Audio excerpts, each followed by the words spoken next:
Hello, everyone, and welcome to Flawless, a music podcast. My name is Liam, and I'm here with my two co-hosts, Grant. Hello there, music fans. And George. Hello, music lovers.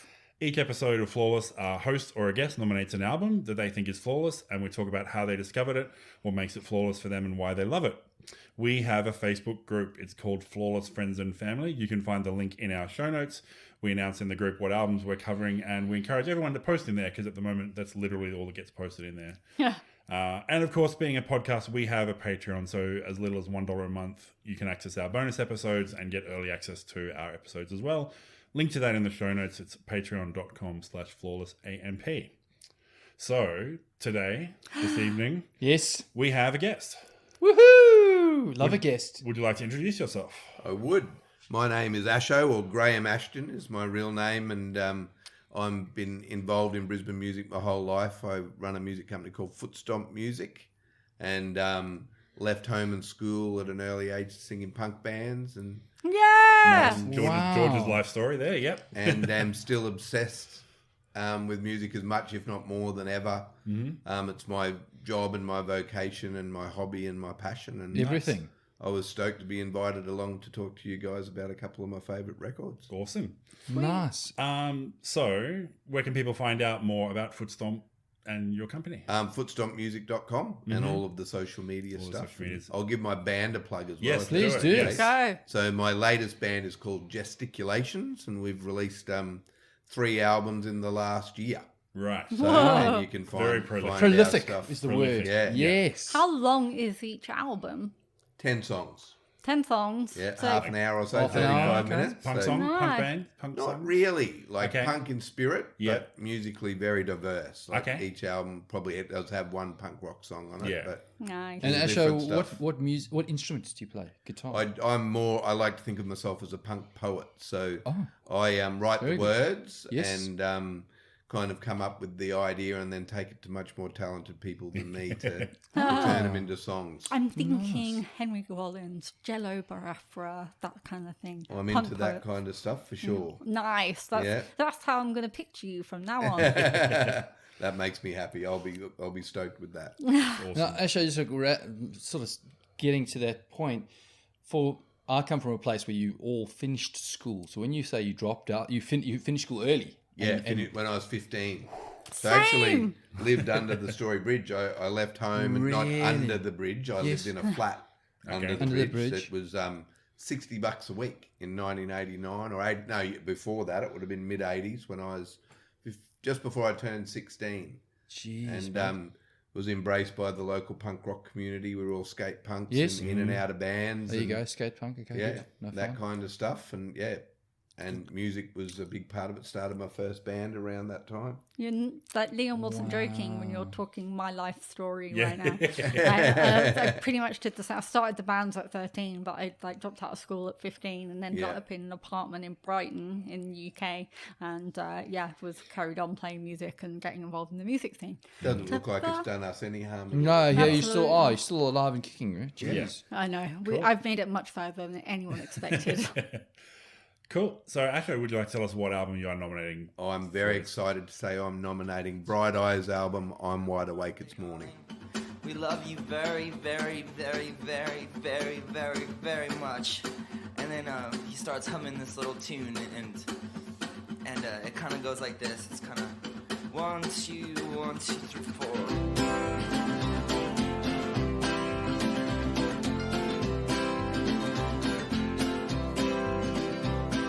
Talk in every telephone, get eaten off the web.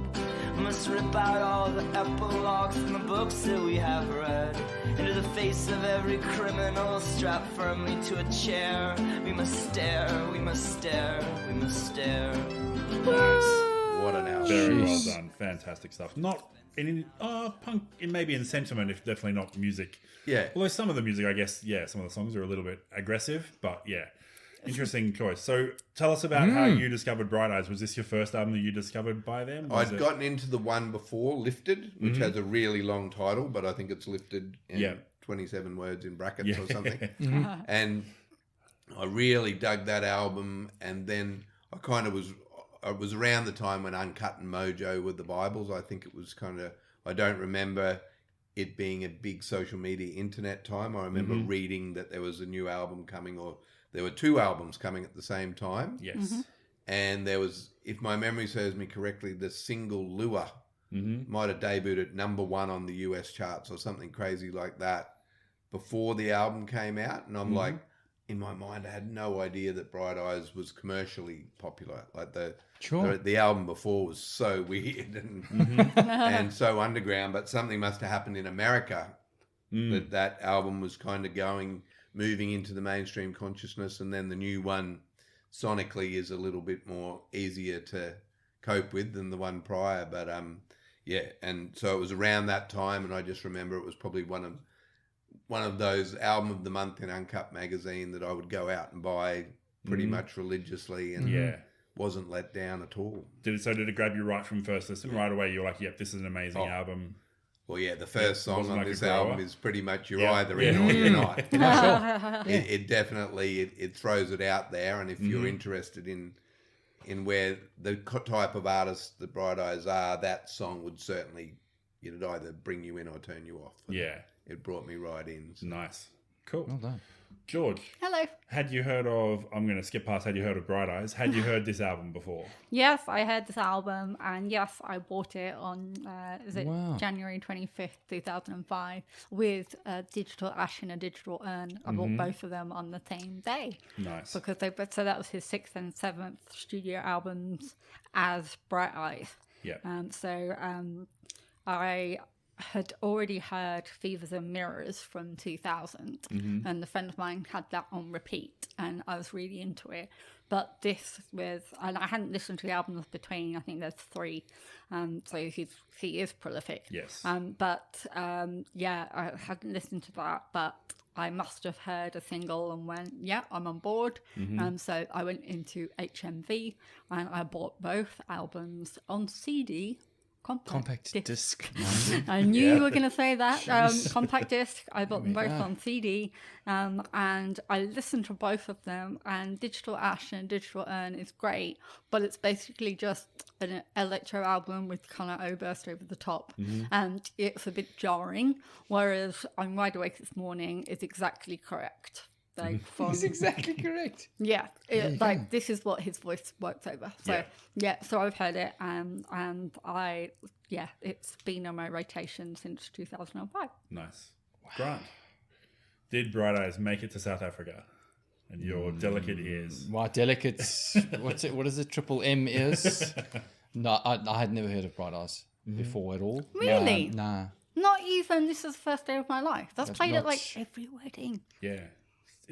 But remember, I had bad experiences with weddings back then. I hadn't heard that one. Okay. It certainly doesn't. I'm not surprised that it ring a bell. Make its way to South Africa. And it's not like it's been, Bright Eyes generally has charted in Australia big time outside of maybe this and a couple others. But Even when I looked through the Essentials playlist, I'm just like, in prep for this, I don't recognise any of this at all. So hadn't heard them at all. Fair enough. There you go. Awesome.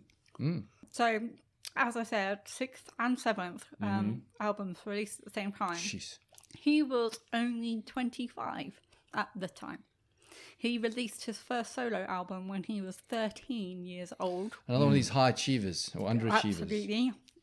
He was in Commodore Venus with Tim Kasher from my favourites, Cursive, from 94 to 98. So we're talking, he was born in 1980. So 94 to 98 makes him 14 to 18. And it also included Rob Nansel, who is now the president of Saddle Creek Records, which released this album, and Cursive, Wile Kylie, The Good Life, Tokyo Police Club, Thermals, Thermals. Other such Heard of bands. them? Yep. Number one. First ever episode. Yep. Yeah. So he's released stuff on his own. He's released stuff with so many other bands, including Park Ave with Neely Jenkins and Jamie Williams from Tilly and the Wall. And if you've never heard of Tilly and the Wall, their percussion is a tap dancer on a microphone board.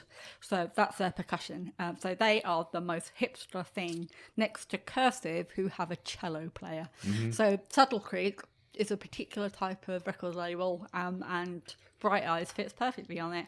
And Conor Oberst was one of the founding members of Saddle Creek Records, and for this, just before this album came out in 2004, Bright Eyes toured with Bruce Springsteen and REM for the political campaign Vote for Change tour. So that happened just before the album came out. So And who was that to replace Bush with Clinton? Bush with Obama, or Clinton with... In What was the order? 2004. Yeah, just asking. Yeah, I do not remember. Must have been to get Obama in. Yeah, probably would have been. Think Yeah, so. that makes sense. Yeah, Wow, dates figure. So he was on that tour. They were on that tour, so that's awesome.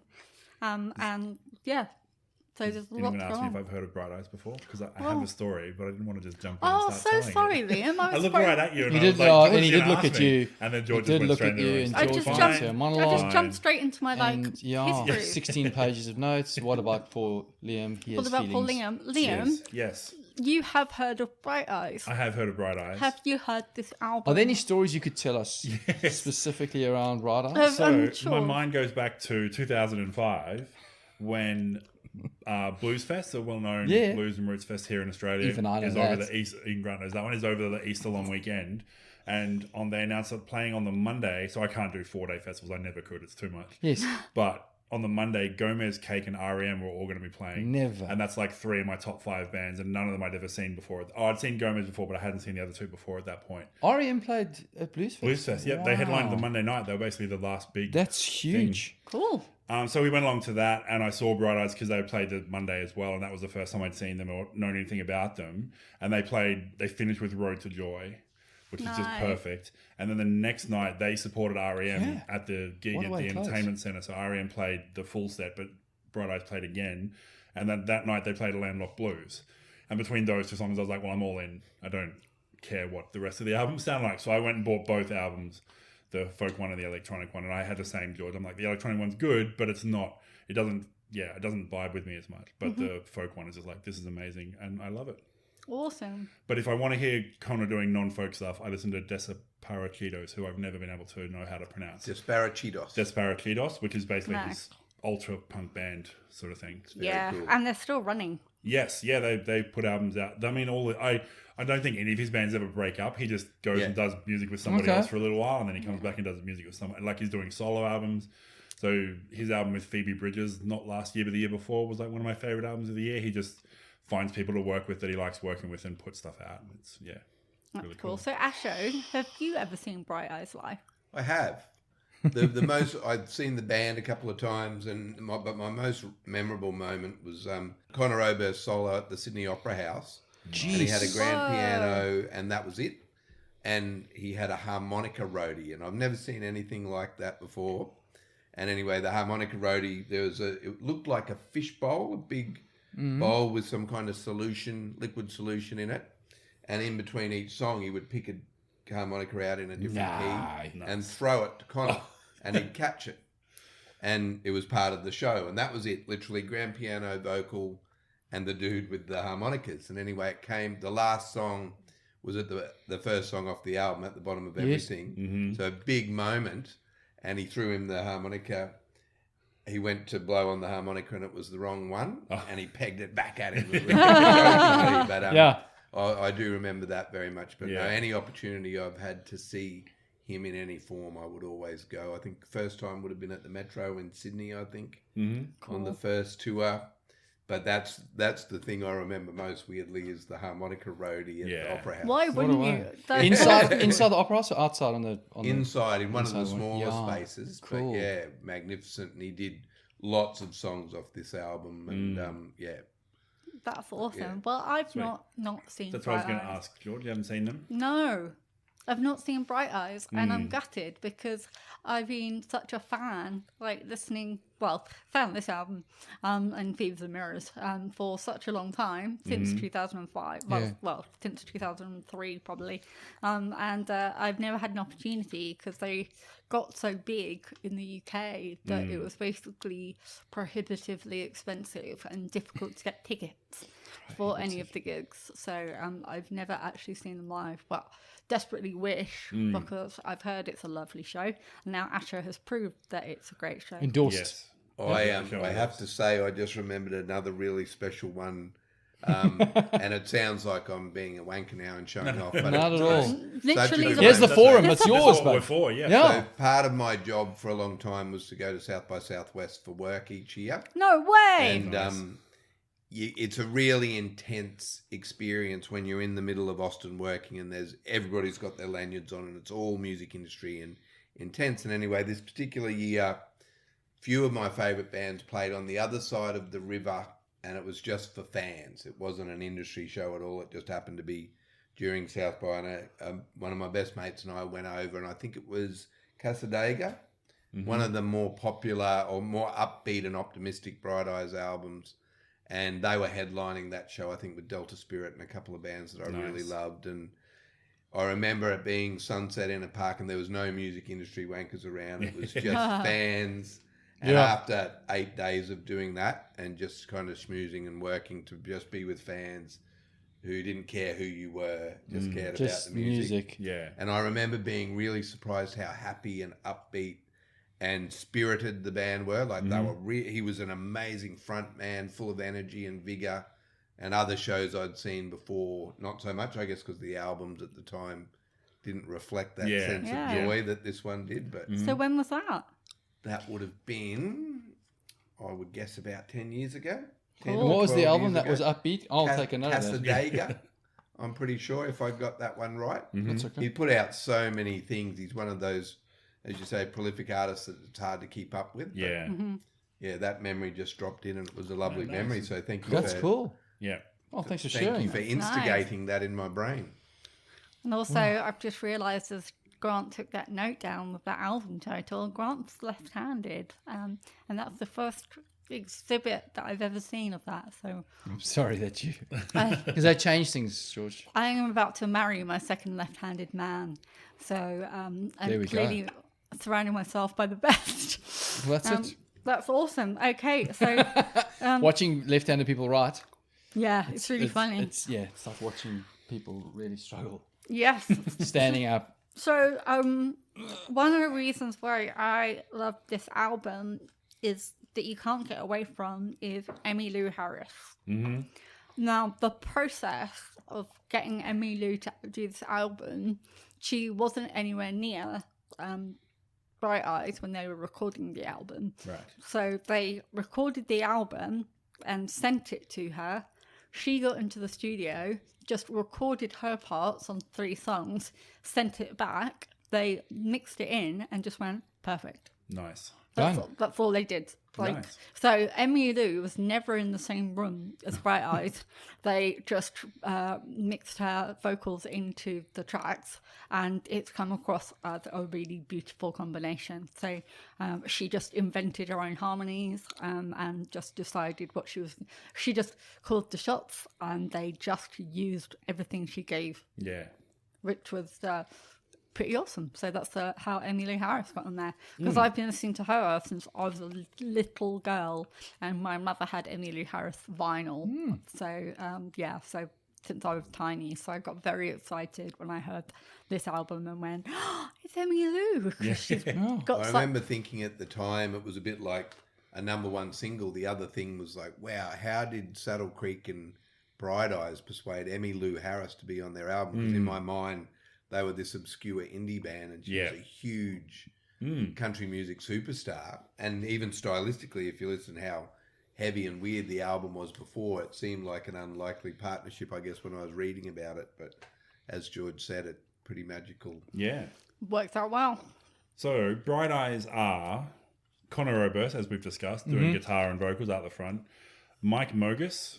So on this album, he does mandolin, pedal steel, and string guitar, 12-string guitar, and Nick Walcott. So that's the core 3, as far as I could tell. So it feels like they often have a lot of people come in and help them out and do various pieces. But when I looked at the pages, that seemed like the 3 guys who'd been with them the longest. But then, lots of people joined in. So, Nick, who did you say from Tilly and the Wall?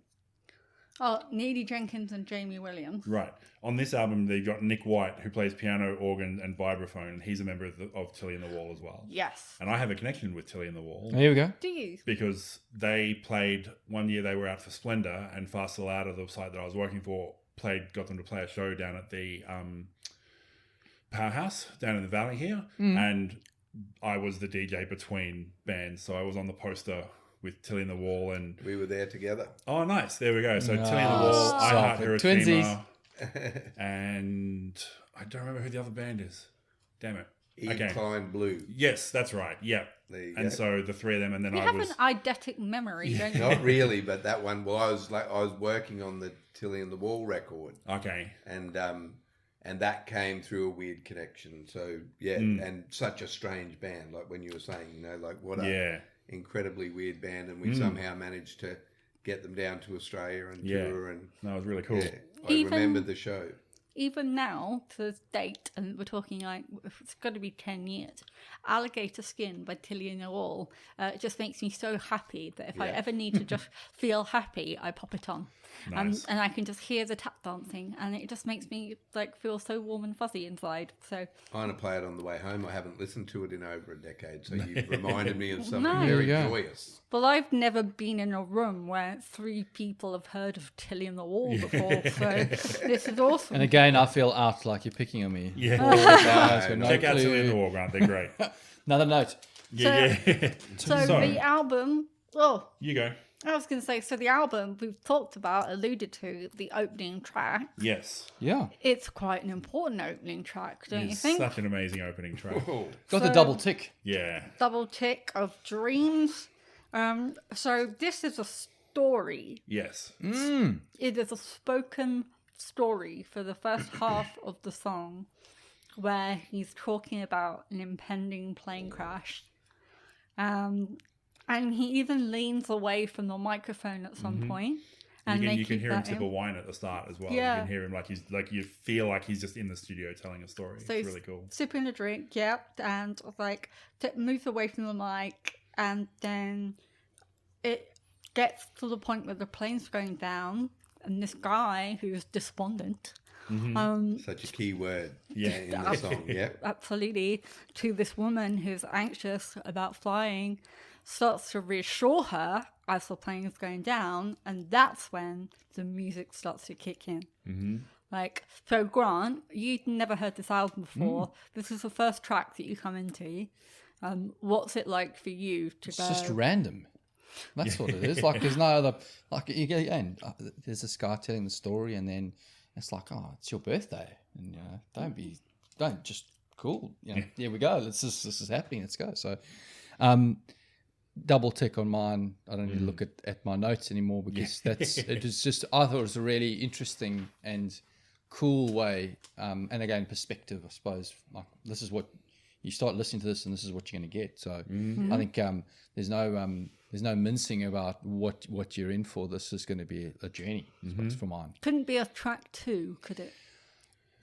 No. I wouldn't have Not suggested with the story so. on No. the start. Maybe No. just the Maybe the guitar music kick in, part, maybe sure, on its but own, but with you the lose story, total context. Yeah, or the story the music needs the story to start off with. Yeah. They did say, Asho, the one right up to that this was the album before this opened with a spoken word in starting as well. Did you? It did, yeah, Lifted. I don't remember the name of the song, but I do remember that being part of it, and vaguely think I put 2 and 2 together when it came to that moment. But when you hear this song at the bottom of everything for the first time, it really has an imprint on your soul, and everything about it is fascinating and surprising. Like, what do you mean? What do you mean you're doing that? Like all the way through, and it just wow, I was completely hooked from. So the lyrics when the music starts are, where she says, "Where are we going?" And he looks at her and he says, "We're going to a party.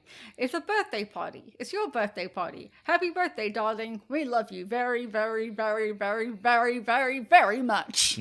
Which is like a really warm and loving thing for a stranger to do for the woman who's panicking beside him. And that's when the music kicks in and you're like, it's just really nice. I just thought it was really lovely. And then it's like finger picking, just solid Americana. Yeah. And his Brooksy, voice. bluesy. Yeah. Very Dylan-esque, I reckon. Yeah. Once Sure. it kicks in. It's Yeah. Just, See, when I heard this album once ages ago, I said to a friend of mine that I thought that there was lots of really Bob Dylan-esque moments in it, and she said no, she didn't agree. I was like, I'm sure of it. So I'm glad that you've Certainly in that. definitely in end that of song, yeah.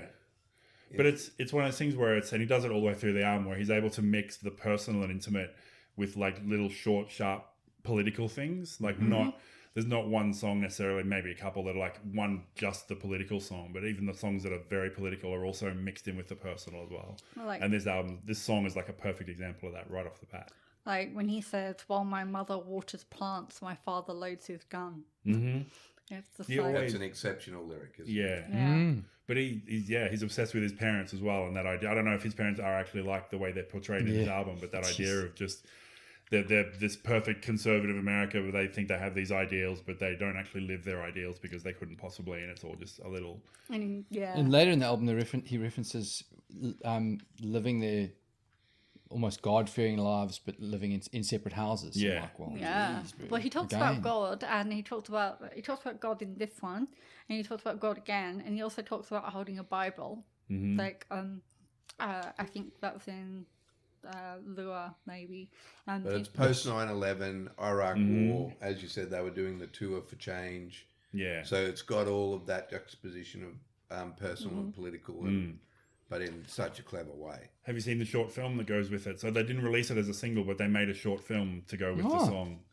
If I have not for a long time, Okay. I don't remember it. So it's basically the story of the clip. There's a woman in a plane and she's really despondent, and then she's sitting next to a guy and he's ignoring her, and then the plane starts going down. But the woman is played by Evan Rachel Wood, now of giant Super Westworld international fame, and the man is Terrence Stamp, who's like this remember him, older actor from like the 50s and 60s. So when I had it in my head, I was like, Evan Rachel Wood, yeah, I can see her. But I always thought it was like a good-looking guy, like about her age sort of thing. But this is like, there's a massive age difference. So she looks like she's about 19, and he looks like he's about 50. So he turns to her and does all the motions from the song and is comforting her. And then the plane goes down, but it's like all claymation animated style things. And they have like lots of splashing and like little pieces of cardboard that go flying off and stuff. But everyone else on the plane starts hugging and laughing and smiling, and they cut to people singing the lyrics to the song as well. But it's like in the moment of panic when you think you're going to die, all these people don't, go to their worst impulses. They go to their best. They start smiling. They hug each other. Some of them kiss and start making out and stuff. But it's away from that idea of like in your final moments, you'll punch someone in the face and you'll try and, you'll do all these bad things you never got to do. It's like in your last moments, maybe you'll celebrate life. And it's just really nice. Cool. It's really cool. I didn't know it existed till yesterday when I looked it up, and it was like, oh yeah, that's because it wasn't a single. So I thought if it had a video, it would have been a single, but it wasn't a single. But yeah, really cool video. So everyone should check that out. Also on this song, Jim James is the backing vocalist from My Morning Jacket. Yeah. So I think that's another one. We've had some of these albums before where like a band from a record label will go in and all the people from the record label will just be hanging out and around, and they'll just ask someone, hey, you want to come in and do some backing vocals on this song for us? So I feel like, yeah, that was one of those situations where it was, oh, Jim James in the studio today. Let's just get him to sing harmonizing with me for 3 lines. It's really cool. Like, why not? Why not if he's there? Half of them own the record label Yeah. anyway, so they might as well get together. But then we move into the nice slow waltz. A waltz of We Are Nowhere and It's Now. So I put exclamation marks against Emmylou, harmonies, trumpet, mandolin, piano tinkles. Like I got very excited. So Asho, for your purposes, when there are certain things that happen in a song, I get very excited about like hand claps or harmonicas. So I do a good exclamation mark next to it. So this one had quite a lot of the things that are on my list. It really did. Yeah, for something which was like just a paired back waltz. So that's, and the harmonies on the chorus, the 2 vocals work perfectly together on that one. So there's like, basically, I wrote a lot of lyrics for all of this album, and I had to rein it in because it got a bit too. When we get to some heavy. songs later on, I was like, I just want to do the whole thing. Can I just play the song in the episode? Because it's just all amazing. Absolutely. So there's a bit where Emmylou sings with him. In like a 10-minute dream in passenger seat while the world was flying by. I haven't been gone very long, but it feels like a lifetime. So there's a few occasions where he's referencing like touring and like being away. Yeah. And it's like, well, it's your own fucking fault for being in so many bands and putting out so many albums, to be fair. You've created this. Absolutely. So yeah, so we are nowhere and it's now. Like, it's got a little heart from me. It's really soft for most of it. So when the harder bits, when he becomes more plaintive and lifts his vocals up, it's really noticeable, and that's like my favorite parts of the song because it's just like that you've added that extra crunch, like it's just the contrast from what was the rest of the song was. The context was real, the texture was really cool. That's when he says, "I've been sleeping so strange at night." Yeah, that one. Yeah, and it just lifts Picks up. And So the musical composition on the song is awesome. It really is nice. But tell me if, and I waited for Liam, what's the Yellow Bird reference, please? I don't know. Don't know. Asho, He Come on, references Asho. the yellow bird a couple of 'Cause he times. talks He about it does. a few I made a times. note in Passion Oak. Poison Oak. Poison wasn't it? Oak. My handwriting is. See, this is why I type my notes. No, that was Poison. It was always Poison. So in this one and Poison Oak, there's the Yellow Bird. Yeah, I'm sorry I can't help you with that. I'm not sure exactly what it means either. I was listening to a podcast specifically about this album at work today, Stop trying it. to get up to it. Nice. And I heard them mention it, and then I had to go into a meeting. So Oh, no. I was probably 5 minutes away from being able to answer your question. Can I propose what it's about? Yeah. Even though it might not be Yeah. accurate. Yellowbird being a canary. Canary in mines in the old days were used when there was gases, and when the canary went, you needed to go. Like Yeah. if the canary pegs first, there's a gas leak down underground in the I mines, think you're right. Yep. and you better move your ass because you're going to pass out and die down there if you don't go. So that was my only thoughts around it. That's true, because in And- Poison Oak, he says, "Did you forget your yellow bird? You How see. did you forget your yellow bird?" So if you were going on a mine in the old days, you took this little buddy with you, Yeah. and if that thing goes, you're in trouble. So And for the record, by the way, I looked at my notes for Poison Oak, and I actually don't have those lyrics written down. I just remembered them. Yeah. So There you go. I was just like, I've known this album inside and out for such a long time. This song really brought out the guilty pleasure idea of music for me, because I had always kind of put off my deep love for country music, calling it roots music or Americana or alt country. I'm like, Old Country's a big one I love. I don't like, I used to say I don't like country music, but I like alt country Yeah, or yeah. Americana or roots music. What a load of bullshit.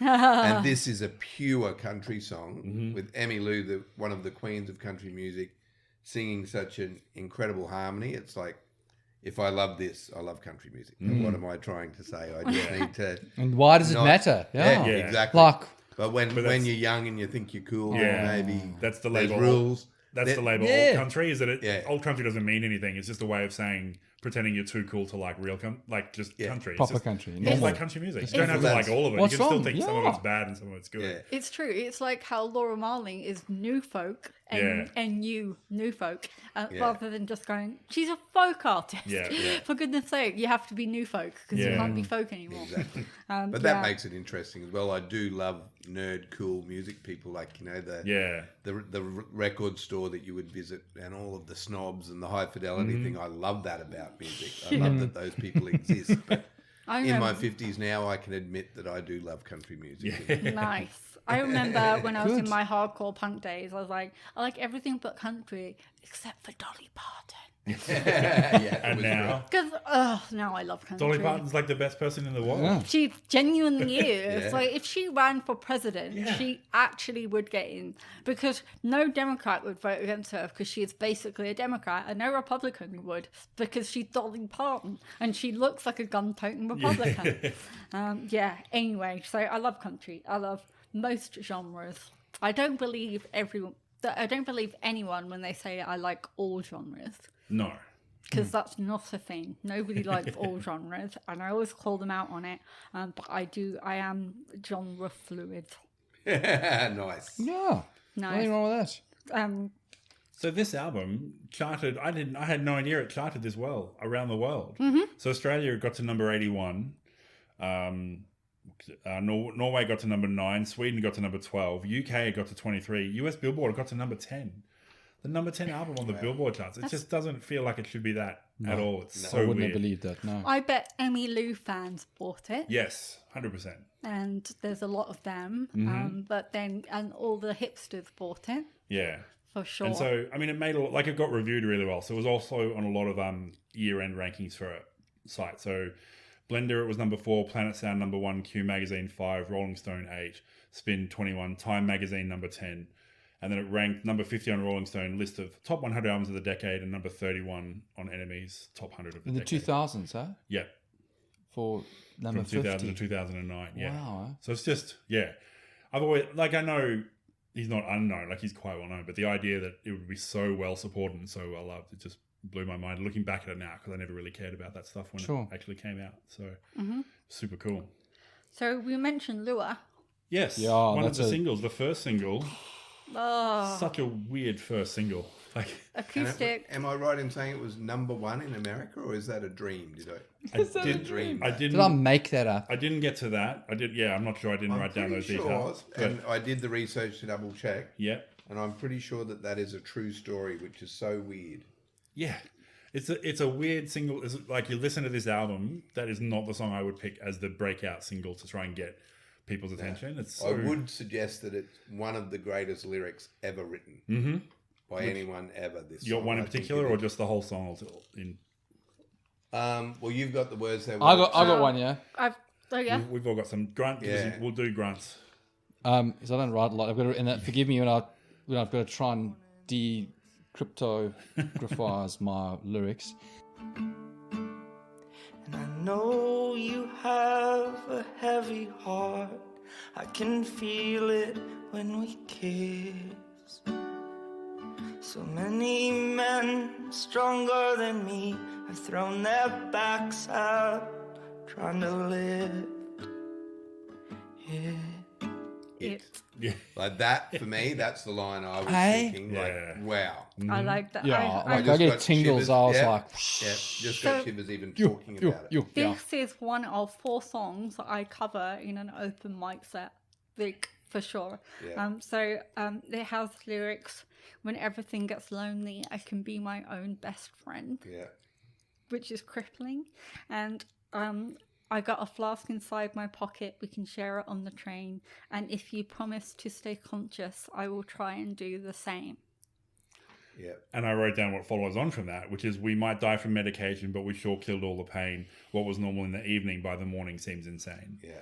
So he uses that, what was normal or what was something in the evening or morning, and then but in the later it seems really weird, as a referring sort of motif through this song.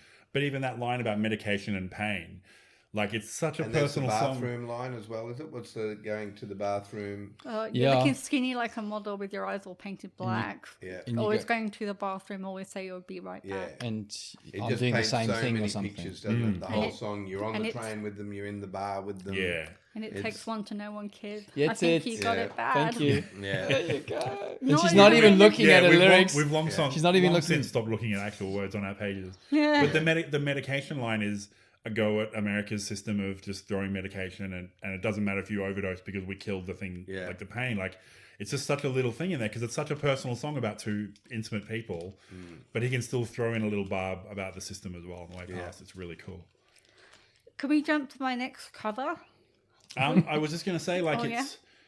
this whole thing is the other reason it's so weird is because it's just him and an acoustic guitar with a couple little pieces on the background, but it's not a full band song. No. And his voice wavers all the way through it. And it feels like at times he's delivering it so softly that you feel like he's about to break. Like he's having an emotional breakdown as he sings this song. It's so powerful. Real frailty. Yeah. I literally wrote vocals, perfect imperfections, whispered Yeah. vocals, sweet and heartbreaking. Mm-hmm. So we were kind of along the same line there. Yeah. It's just such a great song. Double tick. Can't imagine it can got I played say? can't imagine it got played on the radio a lot for a That first would be- single. yeah, Send it out was to it the a radio hit? stations and go, Such a yeah, weird check hit. this out. But such a great song. George, what's the other song from this album that you cover? Yes. First day of my life. Right. Of course. Oh. So, cool story. My eldest brother, Christopher, when he got married for the second time, not judging because I'm doing it myself. Done it. Much better the second time. Liam's the only one that's happy. So, We're all happy. We've all got partners. Calm down, partners. It's okay. I'm not the only one that's happy. But Amanda, his wife, walked down the aisle to this song, First Day of My Life. But the thing is, I was somewhat estranged from them at the time, and they didn't realise that I could play this song on the guitar, but I have to use a capo because it's a different range for me. And I was sat there a little affronted that they didn't think to ask me, and I could have done a really beautiful rendition of it, and she could have walked down the aisle to that. So more for you, Chris and Amanda. I've never told you before, but you're not listening to the podcast either. Also, it was their loss. Thanks. More fool them. I don't think this is a love song. No. Oh, exactly. I think this is a love song. No, this is the great pantheon of songs that sound like love songs. Yeah. And they are not love songs. This I looked at the lyrics like, no. This is he is not sure what he's doing here, and he's just like, yeah, like it's not that he hates the person, it's just that he's not in love with them. He's just gonna go, well, I'm just going to see what happens. It's fine. I feel like he's more like worried that they don't like him back, because the closing lyrics are, besides maybe this time it's different. I mean, I really think you like me. Yeah. So I don't think he likes her that much. Correct. I think he's like, well, I'm happy to be in it because of this time I think you really like me, and maybe I'll come around to liking you. Oh, fair is the way I took that. But it doesn't feel like... Asho, you were shaking your head. I would just, for me, it was always the most traditional single-sounding song that I think he ever wrote. Like, it just felt like a song that you could see why people would fall in love with it. And it's fairly easy to access emotionally. But I tend to agree. I'm sure there's a lot more to it than meets the eye from his perspective. Twinkly, really pretty guitar. I think we can agree. And that slidey, lovely bass as well. So it's simple but effective. Yes. And so effective that it made its way onto everything. So it was in the 2007 film Elvis and Annabelle and The Bubble, featured an episode of Chuck on NBC. It's been used for multiple commercials, including for Zillow and Citibank. It's been used on Netflix, Atypical, Showtime, Ray Donovan, and the CW series Roswell, New Mexico multiple times. So yeah, lots of people pick up that quite straightforward song construction and go, we can use part of that. And also, music video displays a variety of couples as well as seeing people wearing headphones and sitting on a couch, and that receives a special recognition in the 2006 GLAAD Media Awards due to its inclusion of gay and lesbian couples. So cool, nice one. Good work. But it also said, yours is the first face that I saw. I think I was blind before I met you. That's pretty special.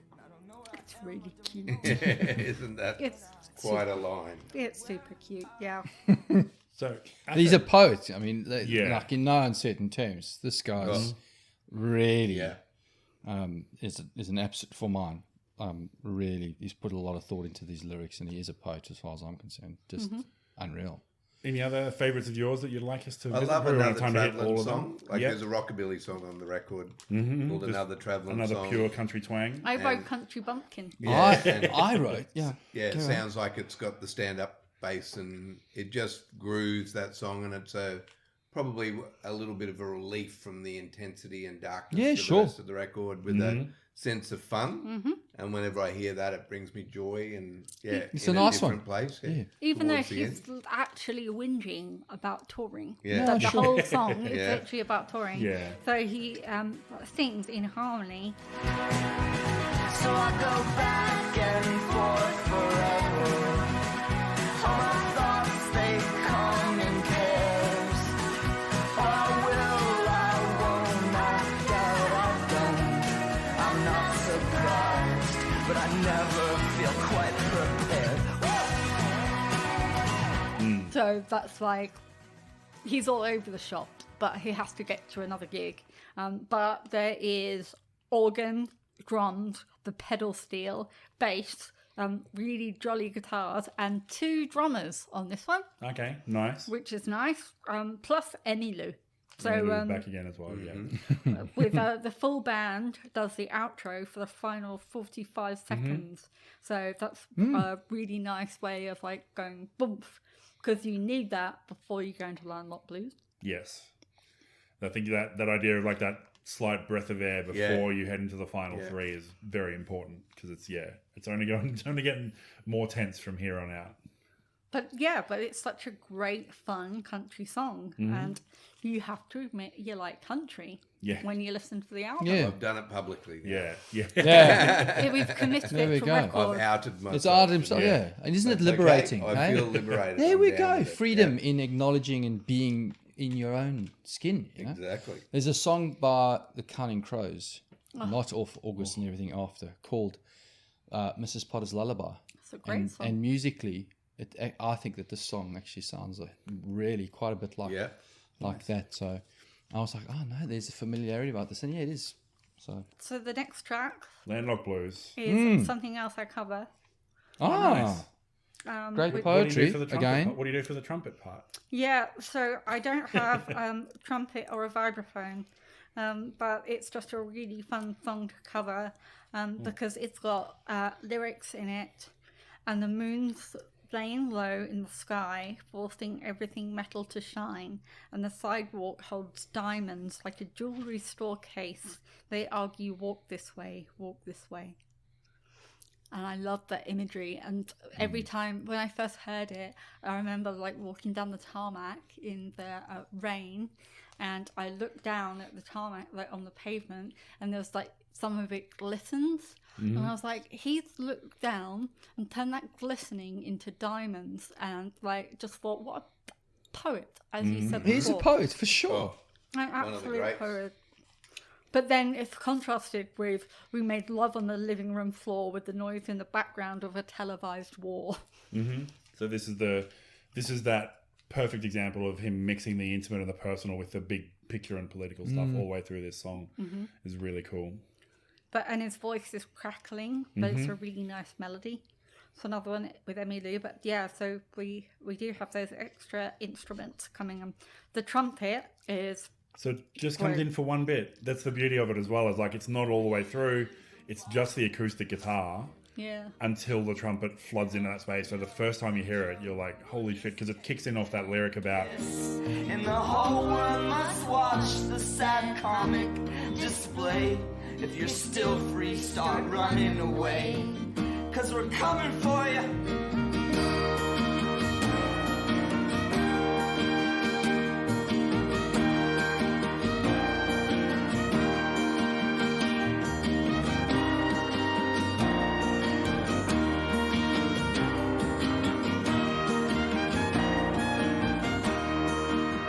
that snarl and that aggressive, where he goes from the wavering voice into like just spitting at people, and then this trumpet kicks in, and the I've watched him play it live. I watched some videos, and it's like the trumpet guy just stands there. There's nothing aggressive about a trumpet. It's not a particularly aggressive melody either, but just the way that it pairs with what he just said makes it feels like an attack. But it's just after the war reference, and he's playing military trumpet. Yeah, exactly. Yeah, so it just feels super aggressive. It's so cool. Yeah, it's a really smart move by the trumpet, like just coming in going da da da da da da. Yeah.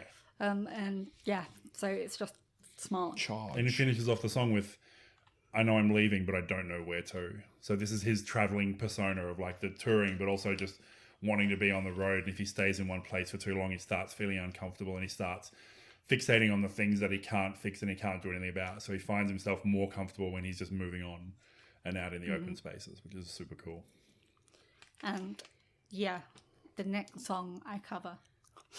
How many? You said you covered like three. I thought there were. like five. Yeah, it No, sounds like you're on. It's four. Like, It's Okay. four. Yeah, so Poison Oak, I totally ripped that off as much as I can. And because people don't know it, from Bright Eyes, sometimes people have gone, "Oh, did you write that?" And I'm like, I'll let you believe what you want to believe. yeah.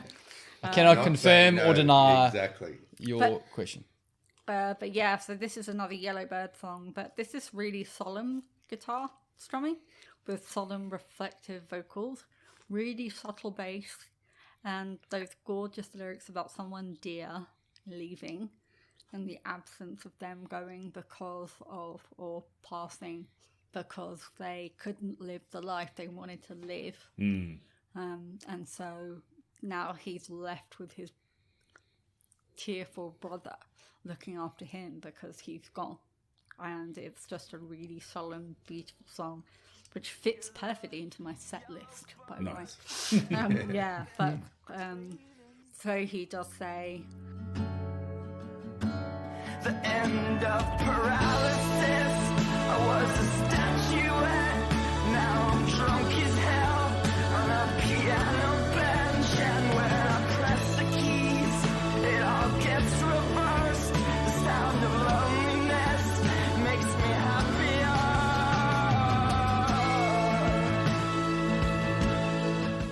which is impactful. He's happier alone often than actually having people around, which is really cool.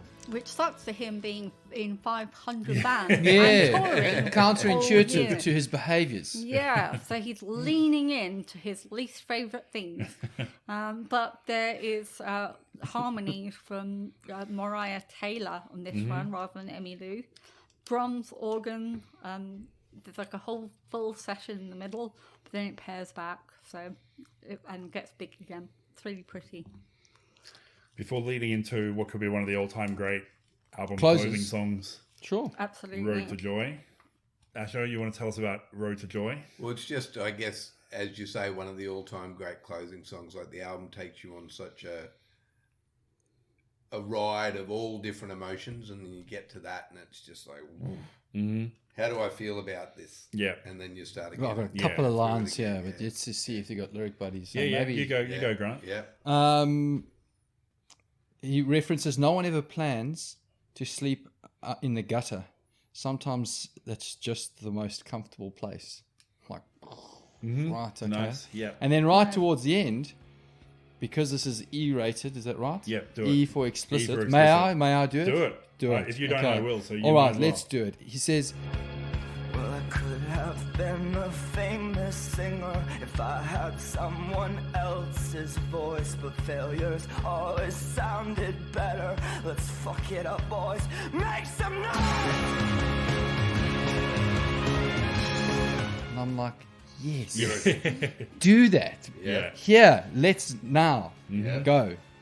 And it's a perfect thing to do at the end of a set It as well. is. Like it's when you just see they close. You build and you build, At, and then everyone knows it's coming, and it's just this big moment. And, it's just, And the then it fans goes- know it's yeah, coming. yeah. They know. There's a video that I saw yesterday of them doing this at one of the folk festivals, and Tom Morello joins them on guitar. And it's like an 8-minute version because they give Tom Morello a chance to do a couple of solos on his Yeah. own. And then when it's like make some noise, Tom literally pulls the cable out of his guitar and starts like running it up and down the guitar, and it's just like squealing. It's so cool. It also awesome. connects to the last song on the last record, Lifted, okay. as well. So Yep. in the way that you described the first two songs kind of coexisted with the spoken word intro, the last song on Lifted is called Let's Not Shit Ourselves. Nice. And it delivers the same kind of surprising spirit, and he clearly looks at a body of work and goes, okay, these songs need to perform a role, emotionally perform a role in the way that this one does to send you off at the end. Yeah. Absolutely. And he also references war again. So he says, so if you're asked to fight a war that's over nothing, it's best to join the side that's going to win. Which is a fair point. Yeah, in the context of this weapons of mass destruction, let's invade another country rubbish, you know? And no one's sure how all of this got started, but we're going to make them goddamn certain how it's going to end. Yeah. Like it just follows off that. It's like, it's the Iraq War. It's all the America, all the Correct. colonialized stuff. Like if we followed them in there as well, but it's all just those things of like, do what we say because you know how this ends. We've shown you how this ends. But he's still complaining about his lifestyle. So I'm drinking, breathing, writing, singing every day. I'm on the clock. Again, dude, you wrote your own ticket when you were 13. What do you expect? Sympathy? Is that what you're seeking? For all of this acclaim Yeah. for being exceptional, I think. So there are Across multiple bands? desperate shouting vocals, full band, trumpet soloing, organ running the keys. Perfect finisher. Yeah. And he finishes with the title of the album. The last lyric on the album is the title of the album, where he goes, "The city cemetery's humming. I'm wide awake. It's morning." So cool. And because he opens the album with that as well, the same set of lyrics, but it's just so paired so differently. It's really awesome. Cool. We are nearly out of time. So, Asho, anything else, or anything anyone wants to say before we get Asho to do his final pitch? No, I'm cool. We're all cool. Asho, over to you for a final pitch. Why is I'm wide awake? It's morning. Well, I think we've summed it up pretty well. Like, for me, of this century, it's hard to argue that there's many more albums that are better, that are more flawless, that have aged so well as well. You know, it's been out for 15 years now, a bit longer. I feel that, you know, listening to it this morning for the first time in a little while, it doesn't feel like it's aged badly in any way. I think lyrically, even though the lyrics were pointed to a time in American politics that were a certain thing, so many of them are relevant to right now, made me feel the same way. Like, what a poet. Is he even comparable in contemporary music? Like, maybe there's a couple of people that write words in the same way that make you, put you in that visual place. Like, he literally paints that picture and you're there almost to the memories of smell. Like, as I say, I would say this would be top 3 albums of this century comfortably. Nice. And flawless. And flawless. And take that. Cool. Yeah. Awesome. There you go. That's awesome. Grant, final thoughts and a thumbs up or a thumbs down for Bright Eyes. For a band I never heard before. Band you'd never heard before. Mr. Conor Oberst, and I know about Casadega? Casadega. You see? And I think you'd like Desperachitos as well. Okay. But I might send you a link rather than you have to write that down. rather than me trying to write it down, standing up, You talking nailed about the it. pronunciation perfectly. I remembered it from you saying it, yeah. There so you I'll go. try and get it right all the time, yeah.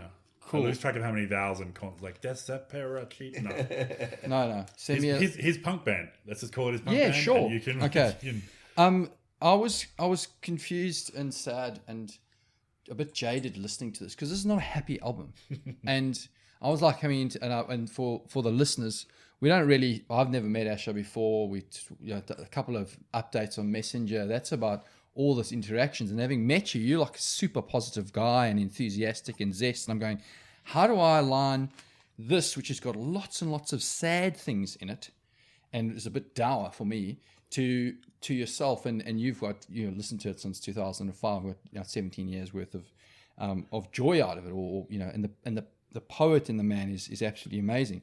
I've got lots and lots of double ticks here, and begrudgingly enjoyed the majority of it. And even for me, from a closer, a younger me wouldn't have enjoyed Road to Joy, but really enjoyed that. I struggled with Landlocked Blues. Ah, And Emmylou as the backing vocalist. Yeah.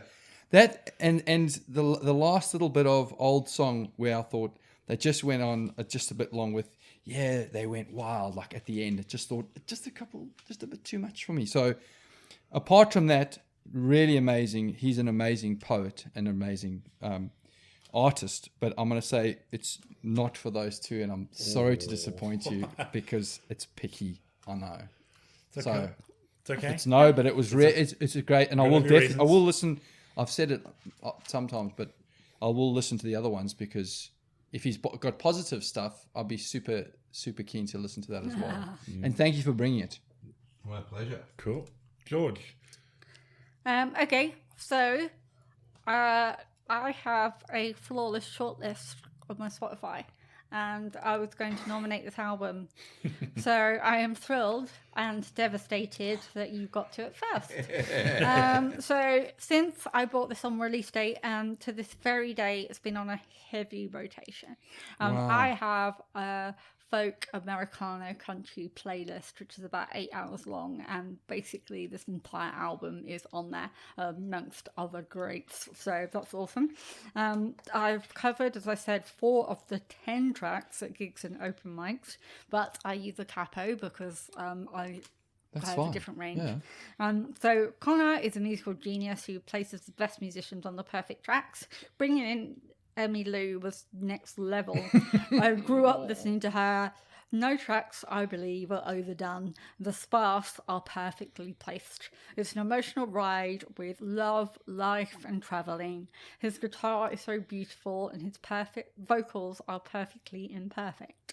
I'm sorry I didn't bring this album myself, so thanks to Asho for doing it for me. So She's reading a declaration, by the way. for me, this is definitely a flawless Thank you. There we go. Liam, Yes. Oh, There there we go. Well made you cringe, Grant, because Yes. I don't know why this wasn't on my list of shortlist Oh, albums to nominate. man. Because as soon as you put it in, I was like, "That's right, I fucking love that album. Where the hell have I been?" Like, it must have just drifted out of my listening habits. But because I've been listening to Connor heaps over the last few years with his solo stuff and his stuff with Phoebe Bridgers, the Bitter Oblivion Community Center, which was really cool. Yeah, amazing musician, amazing poet, brilliant guitarist. I want to see him again now, because back then when I saw him, I don't think I knew what I was looking at. Sure. I would love to see him again now, knowing what I know about how he plays and the stuff that he does, because I definitely wasn't in the right place to, I knew he was great just watching that. But Landlocked Blues is one of my favorite songs, like all-time favorite songs. I will always love it. All-time favorites. I love it so much. Across, Same to not you. just his, not Yeah. just No. across. Yeah, if I had to do like a top 10 songs, which I would hope no one ever gun to my head Asked does, you because to, it yeah. would be too hard. But that's one that jumps straight into mind. So I hadn't listened to it for ages, and I was like, yeah, why is this on my short list? Listened to it all the way through. I was like, yeah, that was. I still remember that being as awesome as it's as awesome now as it was back then when I first listened to it. And yeah, I think it's flawless. And you did I'll have to mention sit with Phoebe that. Bridgers, which I had meant to mention earlier, and of the influence that this album has had, probably one of the most impactful, defining artists of the last decade is Phoebe Bridgers. And I'd be very surprised if you said to her, "What's your top 5 albums of all time?" that this wasn't in it. So you can see a real direct lineage from Conor Oberst to Phoebe Bridgers, and I know they're mates and have been connected and played in bands together. But regardless of that, the musical connection is clear. Yeah. And she's killing it at the moment. Yeah. So Cool. So couldn't quite get it across the line, but thank you very much, Asho, for coming Thank along you, and Asho. sharing 2 it out with of us. 3. Thank 2 out of 3. I know I've got to live with the guilt now. Hey? We want to thank everyone for listening. We have social media. We are Flawless AMP on Facebook and LinkedIn. Facebook, Twitter, and Instagram. Not LinkedIn yet. Not LinkedIn yet. Yes. I Have always we not? I always do that because my work is Facebook, LinkedIn, and Twitter. So it's here on Flawless. We're Facebook, Instagram, and Twitter. And we are Flawless AMP on all of those. So check us out. Give us a rating as well. Check out our show's Footstomp music. Correct. Nearly went wrong, but I got it right. So check that out. Thanks everyone for listening, and we will see you next time.